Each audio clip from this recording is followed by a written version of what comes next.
Christine is recapping and giving commentary on the first two episodes of the newly revamped BattleBots, and interviewing the team for Copperhead on this episode of Outside of the Box.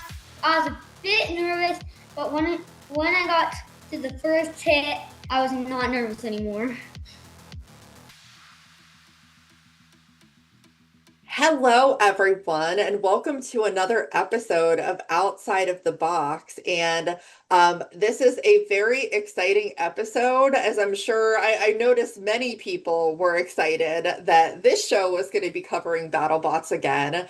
Not because there hasn't been anything to cover, but this is a little bit more exciting. There's new content and new fights and new teams. So for this first episode, kind of going over the first couple of episodes of the new BattleBots season, I am joined by Kyle and James from Team Copperhead to kick this off and talk a little bit about their experience and, you know, the first fight that we're seeing in this first set of episodes. So welcome both of you to the show.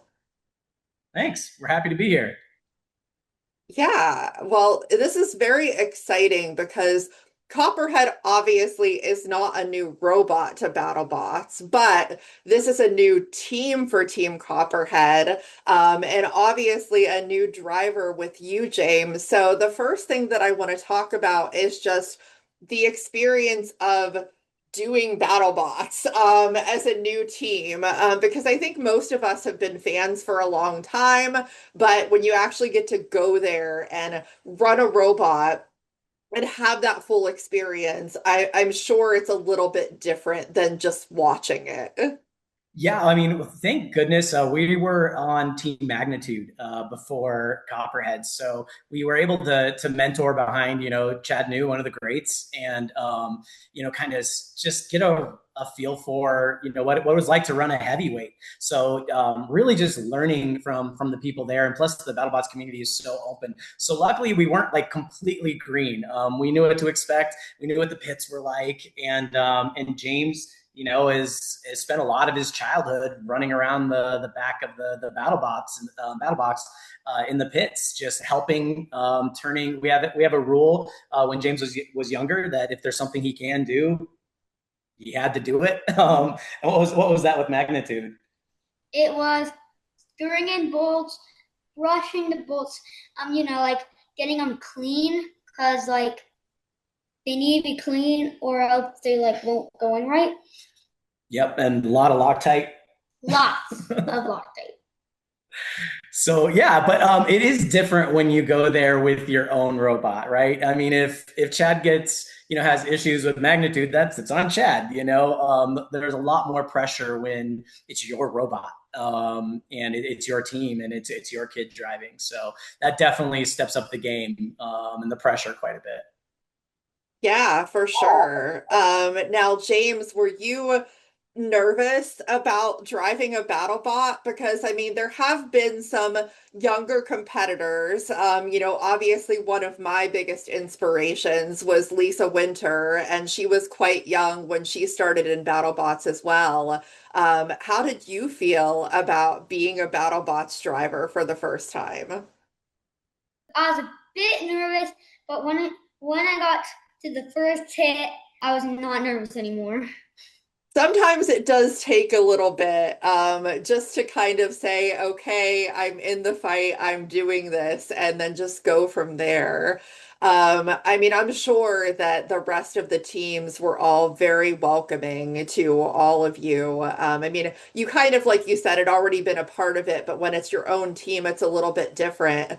Who are some of the people in the BattleBots community that you have looked up to, besides Chad, obviously, to kind of get that expertise and advice? I mainly looked up to Witch Doctor and Huge. Yeah, Andrea has been awesome. We had the opportunity to fight Witch Doctor with Magnitude. It was a lot of fun, and James spent more time in the Witch Doctor booth than our booth. I would also say Terratops has been James loves those guys, and he spends a lot of time in the Terratops booth. They've just been really wonderful, just super nice, supportive, and always if I lose James, he's in the Terratops booth playing video games with those guys. 90% of the time, that's where he's at. And they're just a ton of fun to be around. But yeah, we really like them. Zach with Scorpios has been amazing. Bunny with Malice has been amazing. I mean, it's such a great community. There's really no one that's not super awesome with us. We did have some people doubt us a little bit because we had a 9-year-old driver. However, I think after they saw what James can do, we made some believers for sure. Yeah, and speaking of, I want to talk about the first fight, which I think sometimes is always the hardest to just get it out of the way. You kind of alluded to that a little bit about kind of getting that first hit. Talk about that first fight, how you feel, how it went, just talking through it. When I was driving after my weapon went down and exploded and stuff, and after a while, I was like, hey, I've driven some control robots in the lighter weight classes, and that just kicked in. So you missed some key parts of the story there. One, yeah, they went out with their first exchange. One, they had some issues like with the timer and when you're supposed to actually leave the box because like the beep went off before the lights went off, and there's all those things. So James actually left the box early, and we're like, oh no. And luckily he got back in time before that and it wasn't him, it was a technical glitch. He was just confused which signal to go on. But he got back in the box and then hit jackpot with that first exchange. And it was about a 50-50 exchange. Neither of us were spun up exactly as fast as we wanted to. The other thing I want to note is who was operating the weapon on that one? Me. Yeah, he was sole operator, which I don't know why we made that decision, but we did. He's just used to that with beetles and smaller weight classes. So we're like, well, don't take him out of his zone, But yeah, so the other interesting thing that we weren't prepared for was the battle box is not, and that arena is not set up for someone who's like 4 feet tall. Like he had a really hard time seeing anywhere in there. The other thing too, what people don't know is that we were never besides the little test box, we couldn't get in the big arena to test drive.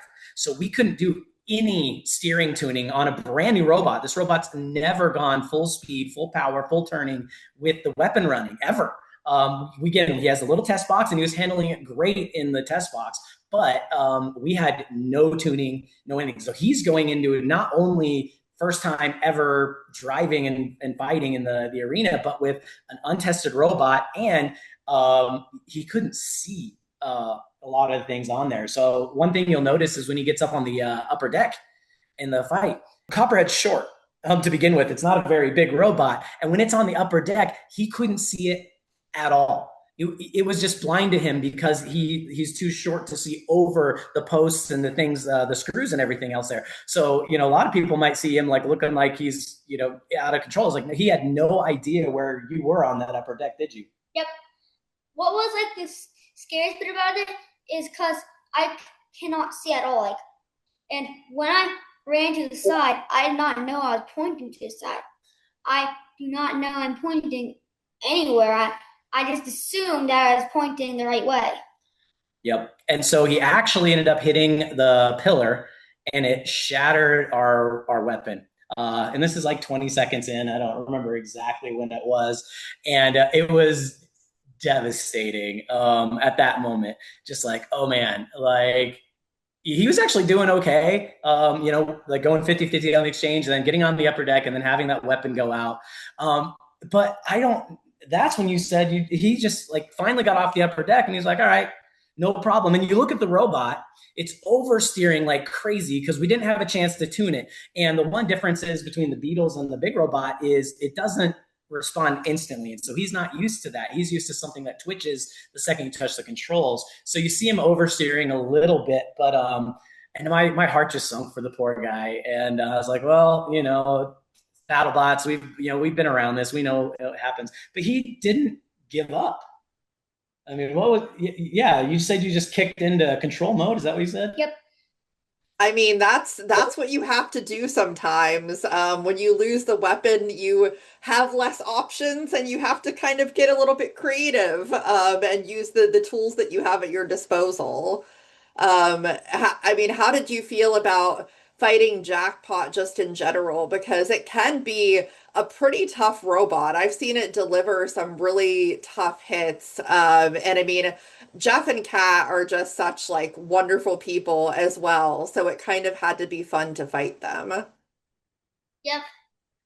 Yeah, were you worried for Jackpot? Yeah. Yeah, I mean, not all, it's not just the robot, which is scary in its own right, but Jeff is the most probably has the most box time than any human besides Trey, maybe. And even then, because he does that for a living, he drives robots. He's in I've never been in the BattleBots arena without Jeff there, or Kat. And so that's, I think, the scary part is going from like never ever driven in the box to going against the most experienced driver with a really scary robot. It went our way. Thank goodness. We had a little bit of a luck and a lot of skill. You need both of those things in the box. But James just started to go. And what was interesting is like I went from this. He was just cold as ice, man. Like just like, yep, just doing my job. Like no panic, just started going. And once he got a feel for the robot, he took over. And it was, and like I got a little too excited because like I went from like, oh well, devastating loss to like, oh, like we have a chance. And then when we realized that you had the ground game and that Ace and Jackpot could not get under Copperhead, he was in complete control. And I was beside myself. And like I said, you're just a cool cucumber the whole time. I don't know how you did that, but it was pretty amazing. Maybe I'm hypnotized in the box. Like I was like, okay, robot, doesn't matter anything else. Yeah, you're in the zone, man. That's what it's called. You're being in the zone.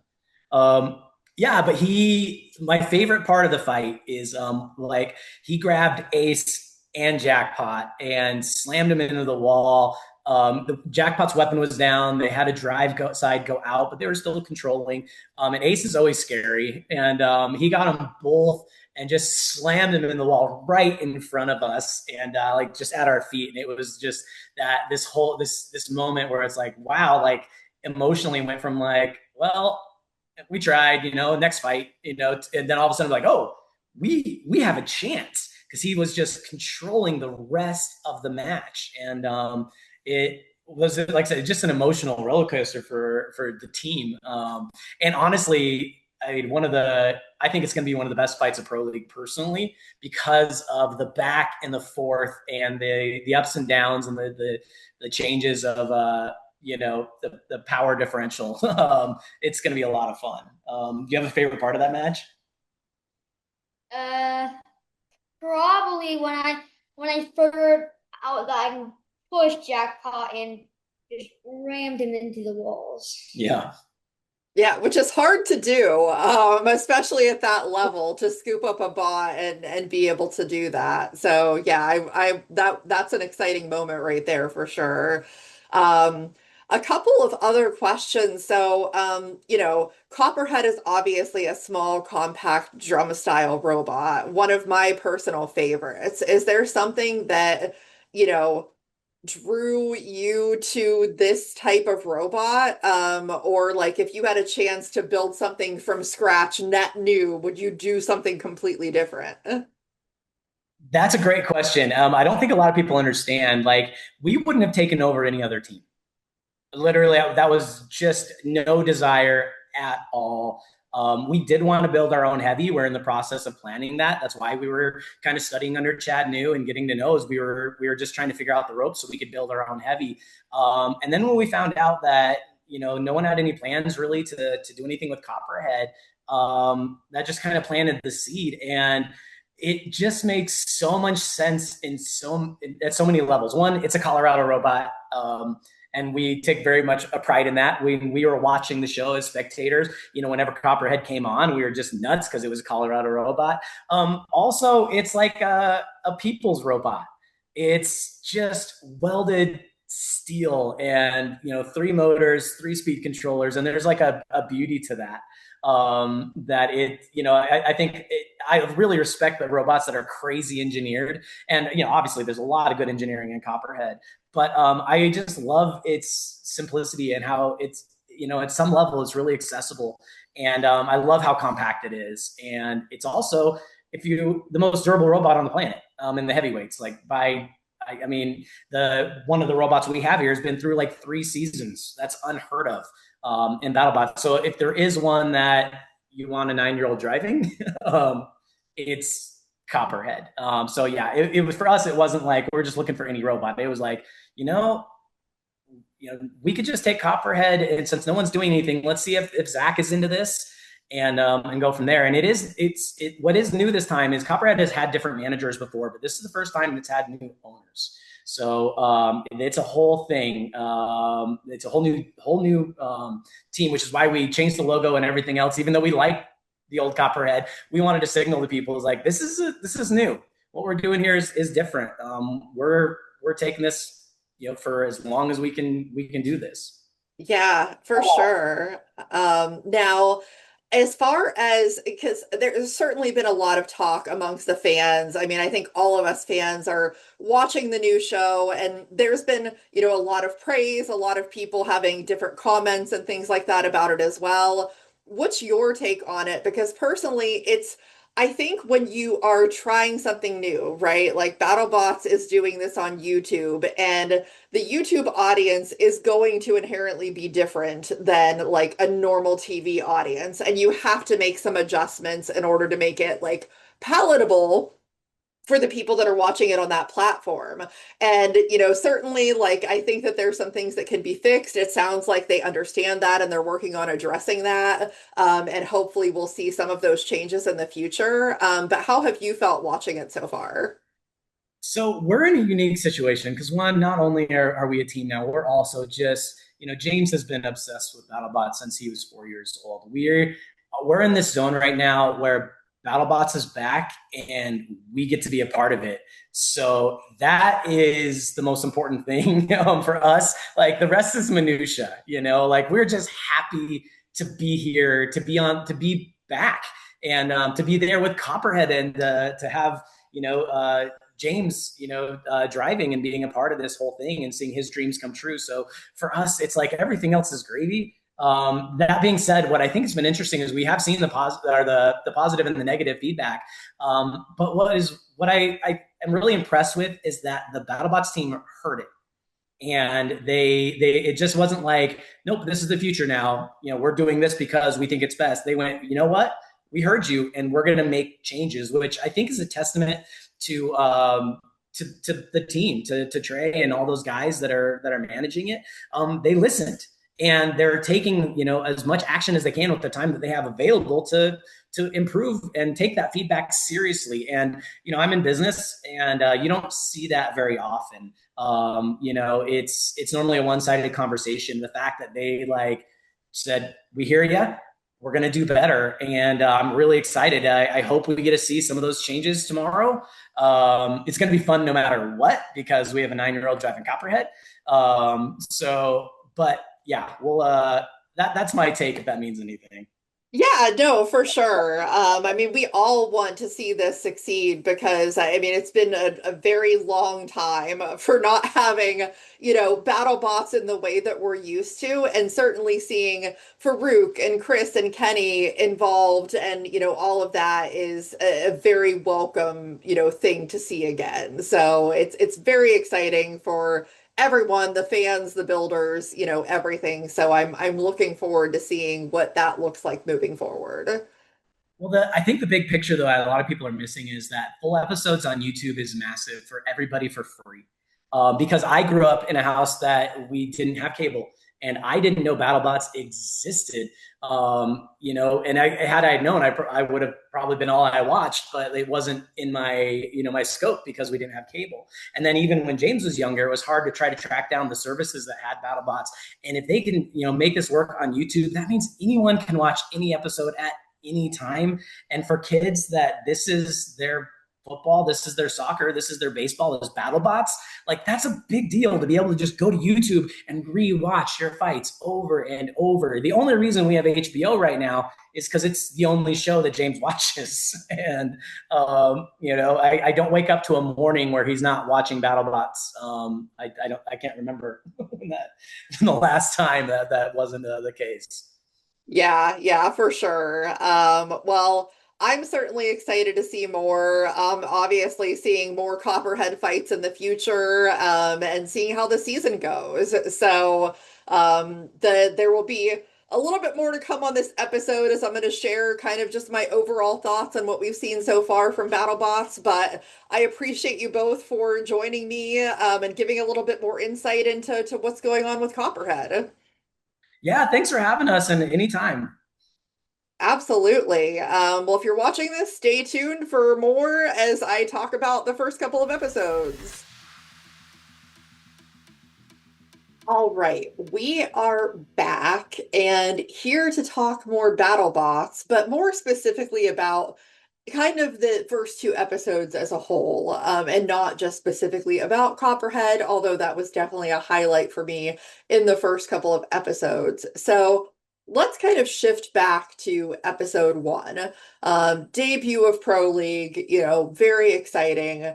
I'm going to talk about all of the fights first before I get into kind of the editing and obviously some of the commentary that I've seen about that and my personal take on it. So, first of all, first fight of episode one, Death Roll versus Golden Fury. Both really scary robots. One that's like old school scary, that's been around for a long time, and the other one definitely new school scary, with Golden Fury as being a new robot to BattleBots. I believe it's been around a little while. It's done well in other competitions, but this being the first time at BattleBots. And I mean, I don't know how much there is to talk about. The nice thing is it did go the full 3 minutes, and that's exciting. And there was one, really big hit. I think the thing that, really impressed me was the durability of Death Roll to just kind of stay in it and try and stay engaged. I actually thought that fight was really close in the end. I think probably the offense and the aggression from Golden Fury more early on probably swung it in their direction. But I mean, I think that it was a really good debut for Golden Fury to show that it does have capabilities.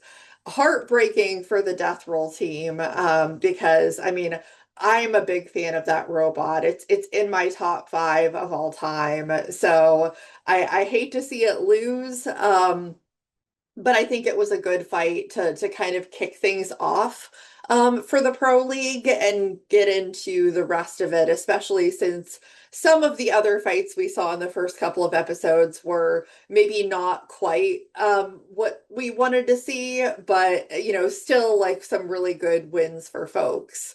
So after that fight, the next fight was Hypershock versus Huge. And I think the big question in everybody's minds was like, Huge did so good the last time BattleBots had a season.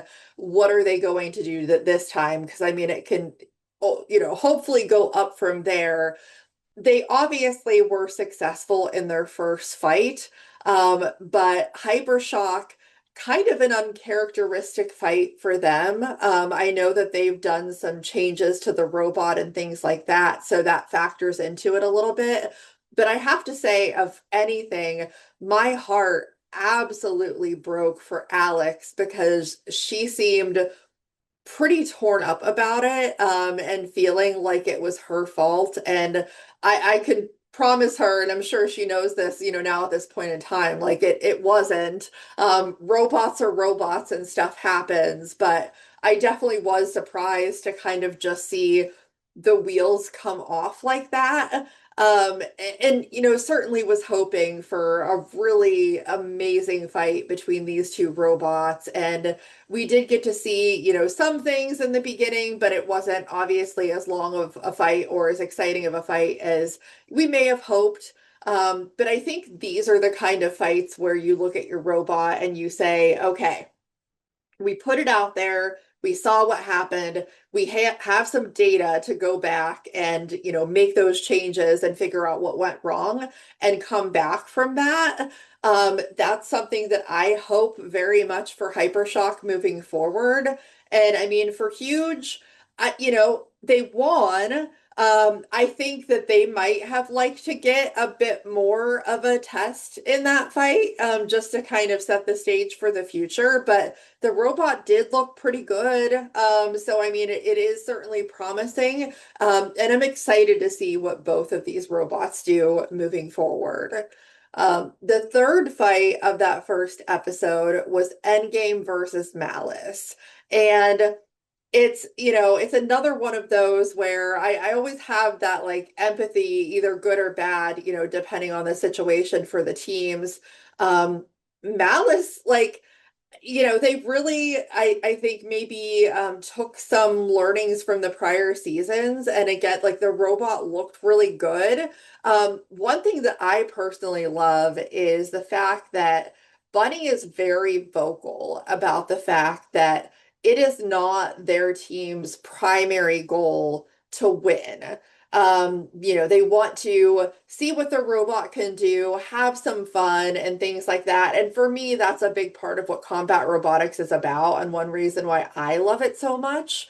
That being said, though, getting a win against a robot like Endgame that has won so much and has been so proven, in the past, has to feel good. And it certainly did look like it felt really good for Bunny. So, obviously, big congrats to Team Malice on that one. And, Endgame certainly learned some things from that. I honestly didn't get the impression that they went into it assuming that they were going to beat Malice. I don't think that you can sleep on a robot like that, a horizontal with such a big, bulky weapon, because you never know what's going to happen. And I mean, in this case, Malice came out on top and got a win, which is really great for them. So, moving on to the second episode, I'm not going to start with talking about where the episode started because we'll get into Tombstone a little bit later. But I'll kind of switch up and talk about Jackpot versus Copperhead since we were talking to Kyle and James earlier in the episode. I will say that interview really helped put a lot of what we saw in the fight into context. In the beginning, with seeing a little bit of the erratic driving of Copperhead, and things like that, simply because James couldn't quite see as well as he wanted to see. But I have to say that after all of that beginning part and the weapon breaking, he really found his footing and did some pretty fantastic driving to get Jackpot in some bad positions, where it eventually ended up catching fire.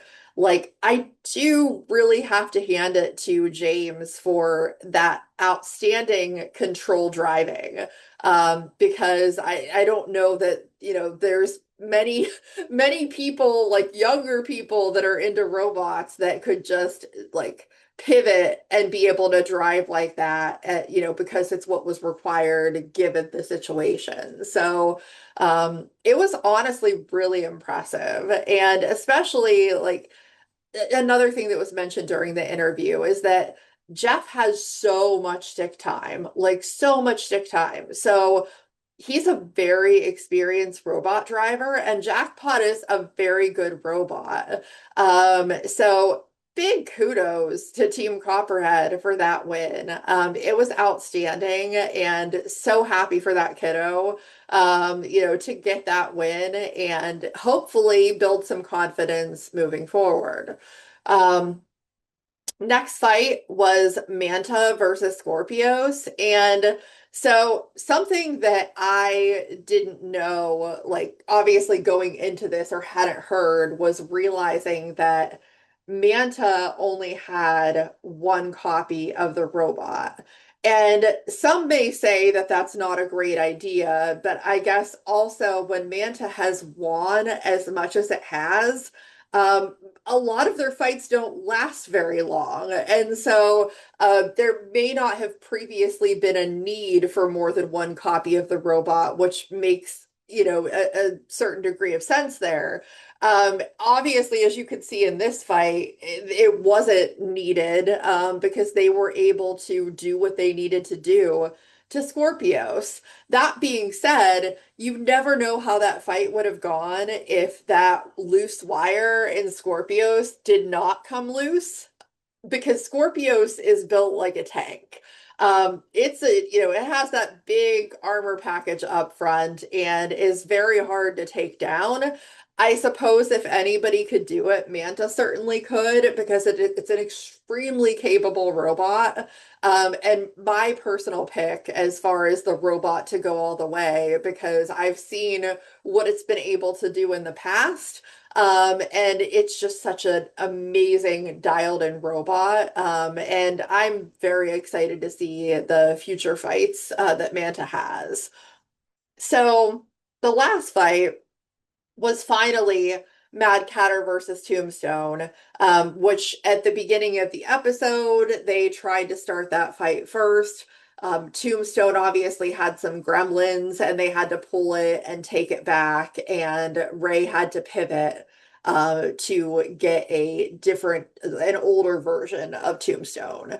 Um, that was another like very heartbreaking situation to not only see that happen, but to have Ray get the second copy of the robot. And it did work initially, but then it ended up catching on fire. And it's hard, especially with, Ray having been away for a while, and coming back. And I'm sure, he was very excited to get out there and kind of bring that like mythic Tombstone energy and have it not happen that way in the first fight.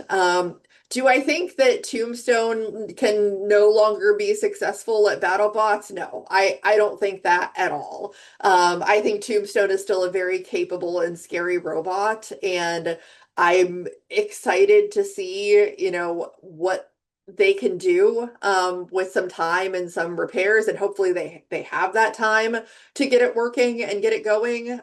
But yeah, it was definitely a little heartbreaking, as I'm a huge fan of Ray's, and hopefully they can get it working. So with all of that being said, as far as the fights, I did want to talk my perspective on the editing. So I, with something like this, a lot of changes, I really like to give some degree of grace, because not everybody may be thinking of it this way, but YouTube is a different type of platform.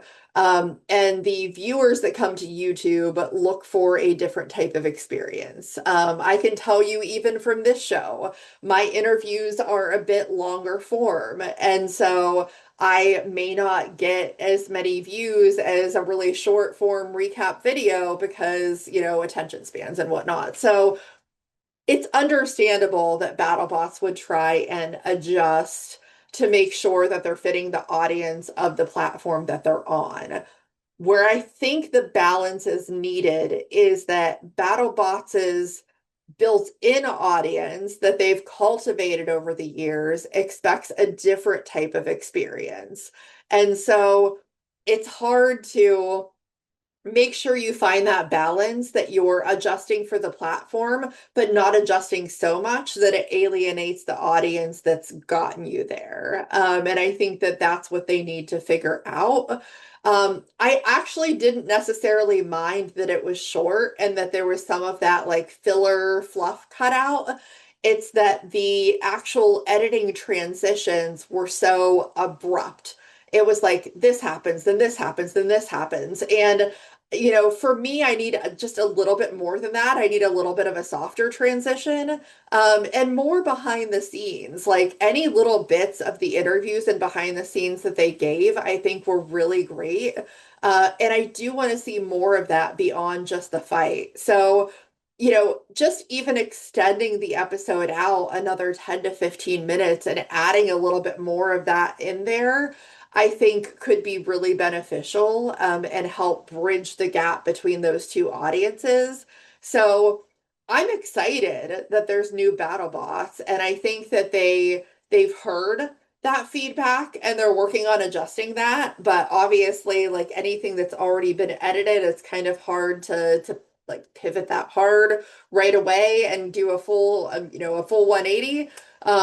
But I am hopeful that we'll start to see some of those changes and adjustments come into play.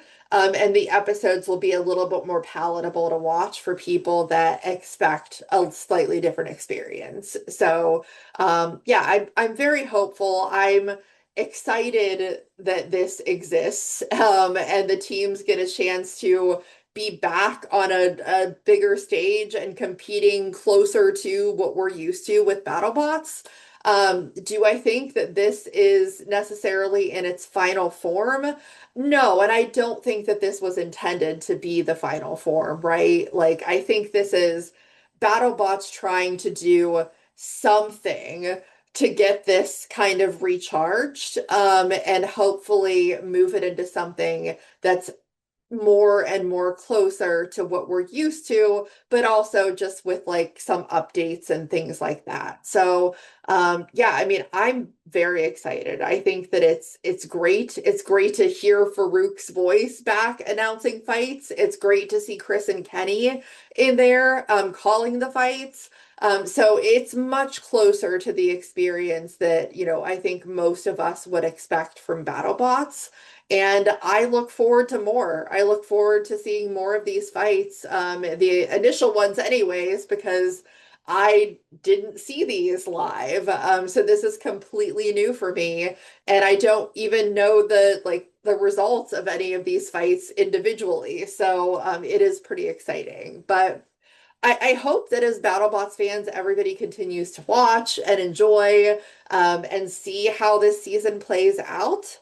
But yeah, that's kind of my initial commentary on it, and we'll see what the next couple of weeks bring. I'm probably going to do this a couple of the episodes at a time, and go from there. So if you're watching, please make sure that you like, subscribe, share, comment, all of that good stuff. Keep engaging with Combat Robotics STEM, and we'll see everybody next time on the show.